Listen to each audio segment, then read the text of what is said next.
Hey everyone, it's day 66. So this is just going to be an overall update video. Probably won't be my last one, but I'm just going to kind of go over everything. So we got off trail because I'm not feeling well. You know, my face swelled up, I was pouring sweat and had a fever, and just increasingly not feeling good. And looking back over our hike, that had been a trend for a few months. I started coughing early on, and then I was waking up with headaches kind of regularly, and I was getting more and more out of breath, where in the beginning it was just going uphill, and then it started, becoming such a problem that I was having to stop regularly, and then it was even on moderately uphill or flat sections, I was still getting super out of breath. I've just had this whole wide range of stuff. It got to the point north of Warner Springs where every single time I stopped to catch my breath, I was getting super lightheaded and had to bend over to kind of deal with lightheadedness and dizziness and just severe fatigue. And so it just kind of all culminated with my face swelling up and everything that led us to getting off at the Mission Creek Preserve. So when we got to Palm Springs, the moment that we got off trail, we got ourselves into an Airbnb, and then we immediately went to an urgent care. Saw a doctor. I think I touched on this in the last video. Saw a doctor who spent a grand total of 3 minutes with me, didn't listen to really anything I was saying, cut me off several times, and then prescribed an emergency inhaler for asthma, prescribed a steroid for bronchitis, and then prescribed an antibiotic for a sinus infection. I have exercise-induced asthma, but haven't needed an inhaler for it for quite a while. I didn't really have the symptoms of bronchitis, and I definitely had zero of the symptoms of sinus infection. So we decided it was a 7-day course for the steroids and a 10-day course for the antibiotic. So Corey and I decided to wait out the medication, take all of it, see if I was feeling better, and we'd get back on trail, or if I was feeling better. If I wasn't, then we were going to make another decision to see another doctor, just because the face swelling, the severe come-and-go fever, not to mention just the on and off symptoms I've had for the last month or two. I'm just kind of worried about getting stuck out there and having to call a helicopter if something went wrong. While we were waiting for the medication to run its course, one of our cats at home ended up having a medical emergency. It was not as bad as it could have been, but he did have to spend several days in the hospital, being monitored by a vet, having a bunch of procedures done, and then I had to deal with, so I was on the phone with the vet techs and the veterinarian for several days, and then I was dealing with the boarding facility who had to ferry him around and deal with the vet, and then they're currently administering medication to him and dealing with him and, you know, taking care of him, which is costing extra money. So the medication for me finished 2 days ago, and I'm not feeling any better. I've basically been sitting on the couch watching TV, but every few days I force myself to get up and go for a walk,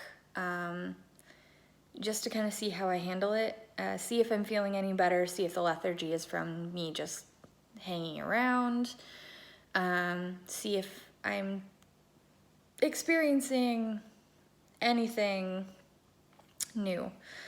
Every time I get up and move around more than just around the Airbnb, I get super lightheaded, super dizzy, super out of breath, and extremely tired. And typically if I talk too much or walk around too much, I start feeling like I'm swelling up in the throat, which you can kind of see a little bit. So we made an appointment with a pulmonologist yesterday. And so I went and saw a pulmonologist, and our game plan going into it was, we're going to go in, we're going to force them to listen to us, and we're going to, you know, get them to order some tests. Thankfully, the pulmonologist was amazing. He really seemed to care about what was going on. He listened, he asked questions for clarification, he encouraged us to really explain what we've been doing and what's been going on. And he checked me out, spent some good time with us, and you know, he had me do a walking test to see how my O2 stats were. He listened to my lungs, and his statement was, yeah, something's going on. He's like, at first I was initially just gonna be like, oh, it's asthma. He's like, what you're describing is not asthma. What we're seeing is not asthma. And he's like, and if it had been asthma, the steroid you were on would have taken care of it, and it hasn't. So he's like, yeah, so we're gonna order a blood test, and that blood test is gonna cover, he's like, we're gonna check your thyroid. We're gonna check for valley fever, because yeah, this could be valley fever. He asked me about mosquito bites and potential parasites, and I think they're checking that in the blood tests as well. He ordered a chest x-ray. I'm having a hard time talking because my throat is feeling all swollen and nasty. He ordered a chest x-ray. I had the blood test drawn, or the blood drawn yesterday. I had the x-rays done yesterday. Today we got back the x-rays and they're clear, so no pneumonia, no nodules, no lumps or anything. So my lungs look fairly fine. We're still waiting on all the blood tests. He also, so he looked in my throat and he's like, your throat's very red. He also looked in my ears, and I've been having on and off earaches, mostly in the right ear, but in both sides. And I've been having those for quite a while. I think the first time I noticed like an earache was in Warner Springs.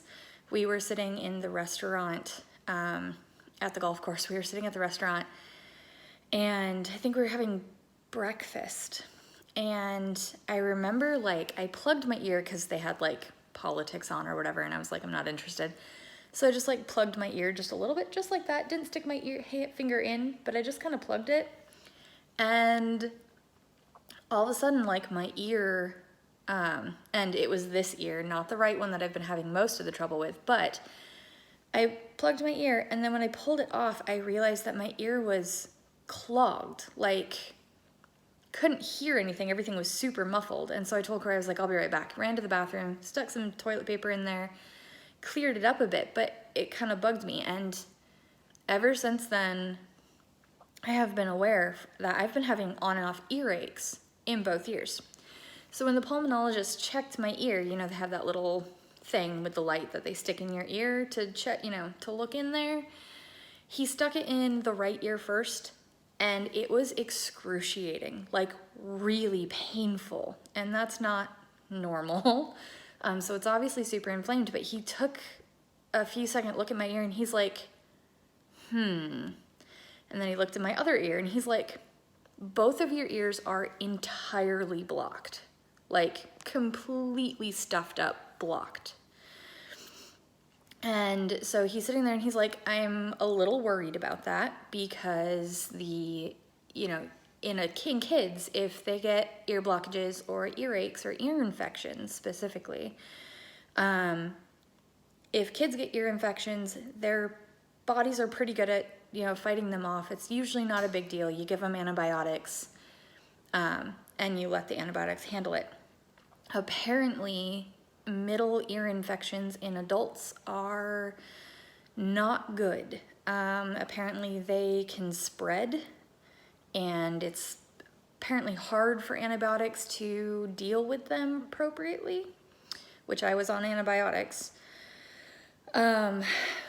And so apparently the ear infection can spread into your head, so sinuses and other adjacent areas, and also apparently the meninges, so it can cause like meningitis and other problems.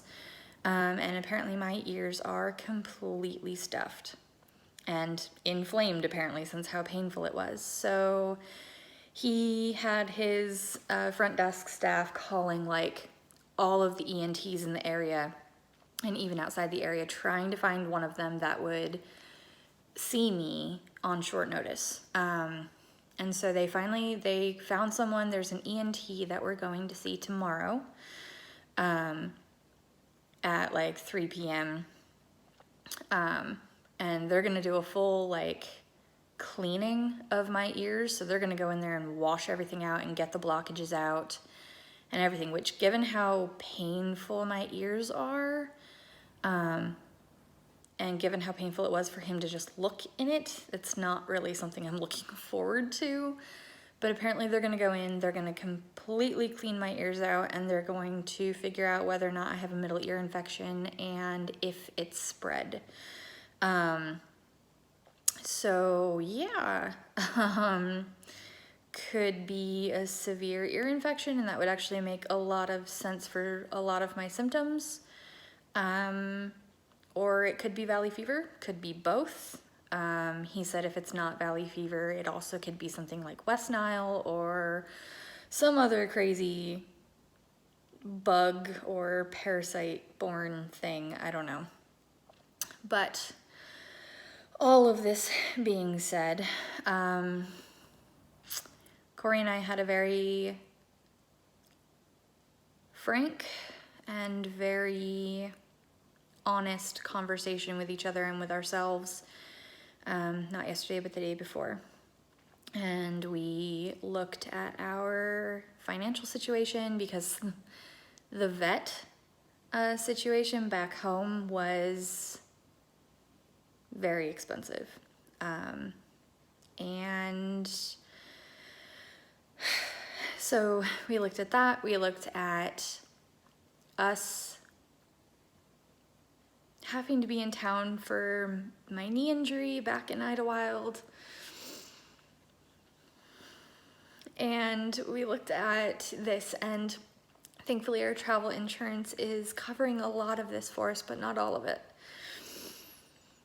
So we looked at our financial situation and my health situation and made the incredibly difficult decision to not continue our thru hike.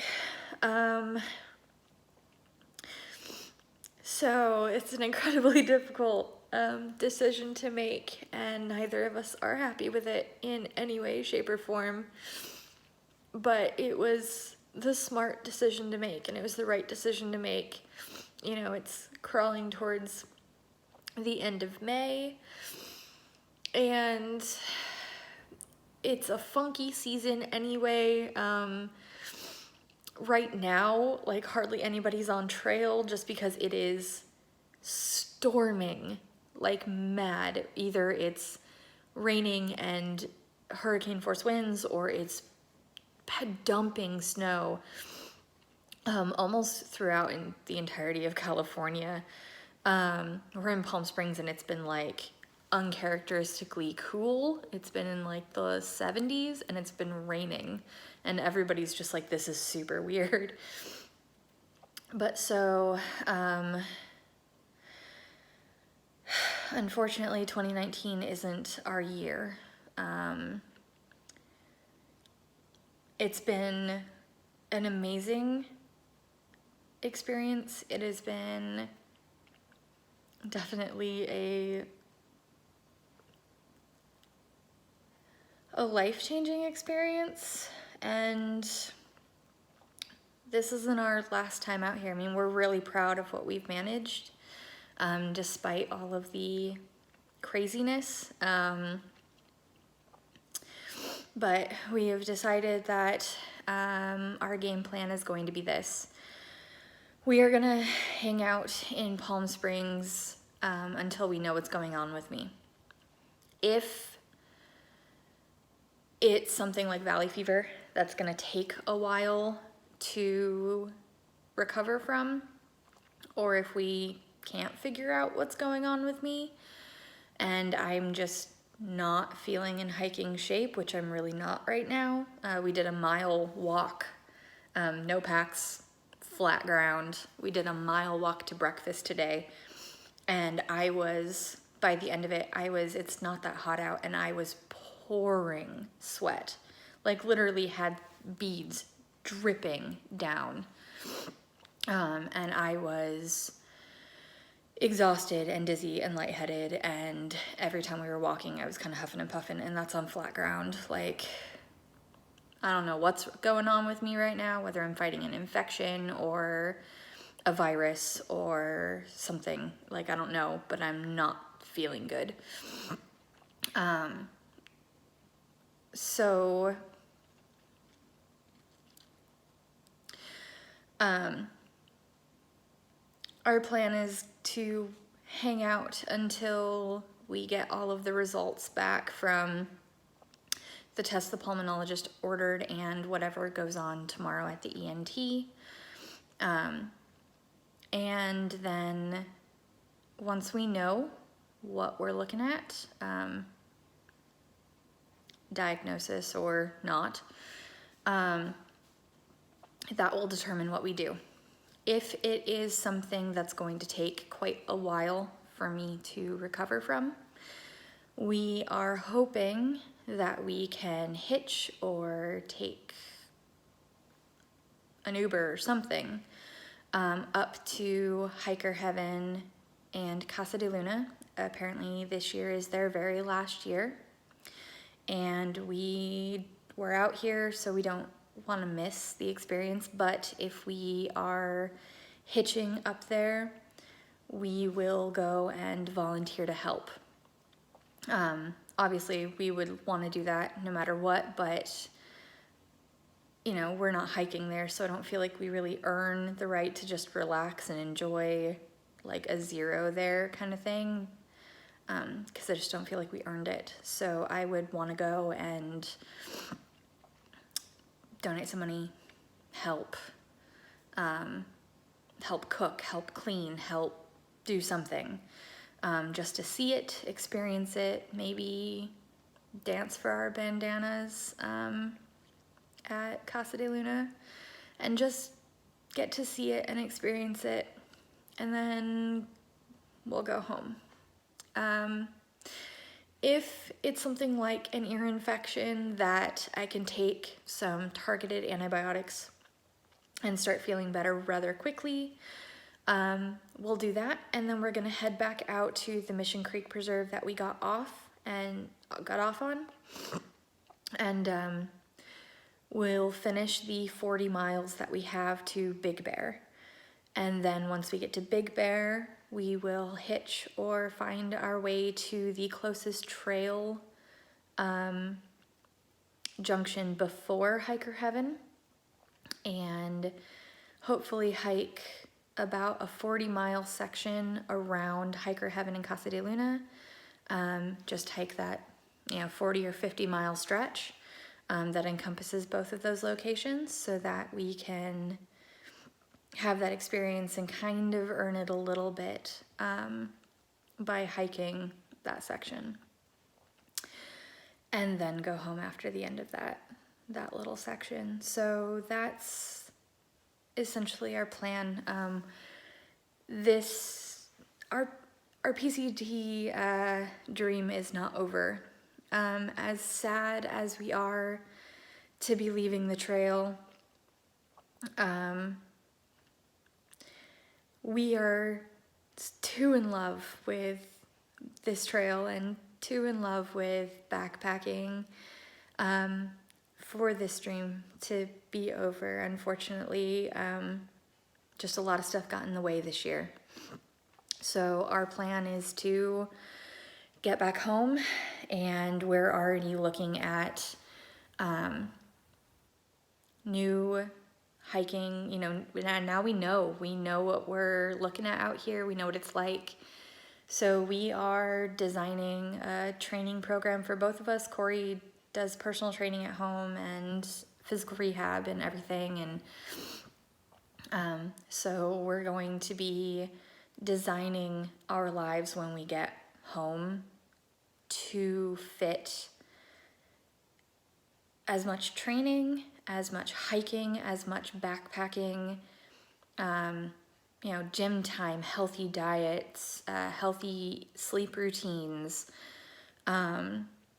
regular hiking, regular backpacking, just designing our entire lives around making this work. And part of that is going to be a savings program that is going to build up our savings again, and we'll come out here with more money and a better idea of what it's like to actually hike, because now we've done over 200 miles on the trail.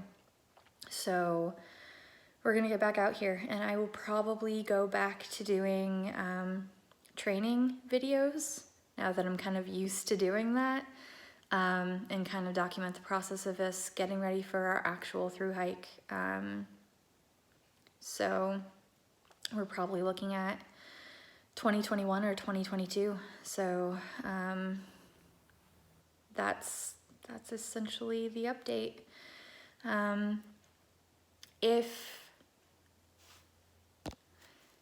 If we don't manage to get back out on trail because of my health, I will definitely show us